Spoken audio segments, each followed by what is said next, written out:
দিনটা ছিল কালী পুজোর দিন। হ্যাঁ, অনেক আগের একটা মিনি ভ্লগ আমি শেয়ার করছি আজকে। আজকের যে আমি নেল এক্সটেনশনটা ক্লায়েন্টের হাতে করছি, সেই ক্লায়েন্ট একেবারে কালী পুজো আর জগদ্ধাত্রী পুজোর জন্য করবে বলে নেল এক্সটেনশনটা চুজ করেছিল। এই ক্লায়েন্ট পূজা আমার পার্মানেন্ট ক্লায়েন্ট বলতে পারো, কারণ ও 3 থেকে 4 বার আমার কাছে নেল এক্সটেনশন করিয়েছে। ও চেয়েছিল দিস টাইপ অফ নেলস, যেটা একেবারেই নিউড হবে আর তার সাথে হালকা গ্লিটারি ভাব থাকবে, আর সেটা আমি করে দিয়েছিলাম ফ্রেঞ্চ ক্রোম। কাজটি কেমন লাগলো অবশ্যই জানিও। তোমরা যদি নেল এক্সটেনশন করতে চাও তাহলে কন্ট্যাক্ট করো আমার সাথে স্ক্রিনে দেওয়া নাম্বারে।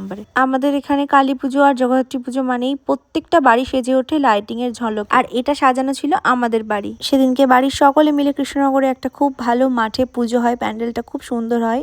সেই প্যান্ডেল, সেটা দেখতেই চলে গেছিলাম। ড্রেসটা নতুন ছিল, জুডিও থেকে নিয়েছিলাম, এবছরই পুজোয় পরবো বলে। সব থেকে হাস্যকর ব্যাপার একটা শুনবে, আমার এবার পুজোর রেকর্ড ড্রেস হয়েছে। রেকর্ড মানে 25টা 30টা বললেও মানে কম বলা হবে। আর সেই 25-30টা ড্রেসের মধ্যে থেকে আমি সারা পুজোয় মানে 3টে পুজো মিলিয়ে আমি মাত্র 11 থেকে 12টা ড্রেস ভেঙে পড়েছি। বাকি সমস্ত কিন্তু ওয়ার্ড্রবে তুলে ধরে রাখা আছে। আমরা এই মঙ্গলাবারের প্যান্ডেলটা দেখে তারপরে ঠাকুরটা দেখলাম, একটু খাওয়া দাওয়া করলাম, বাড়ি এসে দিয়ে দিলাম আমাদের বাড়ির চারিপাশে মোমবাতি। ভেবেছিলাম একটু শুট করব, বাট আর ইচ্ছা করলো না শরীরের জন্য। যেভাবে আমি প্রতিবার বাড়িতে মোমবাতি আর প্রদীপ দিই, এবারও সেম ভাবে দিয়েছিলাম। আমি না এগুলো করতে ভীষণ ভালোবাসি। আচ্ছা, পুরো ব্লগটা কেমন লাগলো সেটা অবশ্যই কমেন্টে জানিও।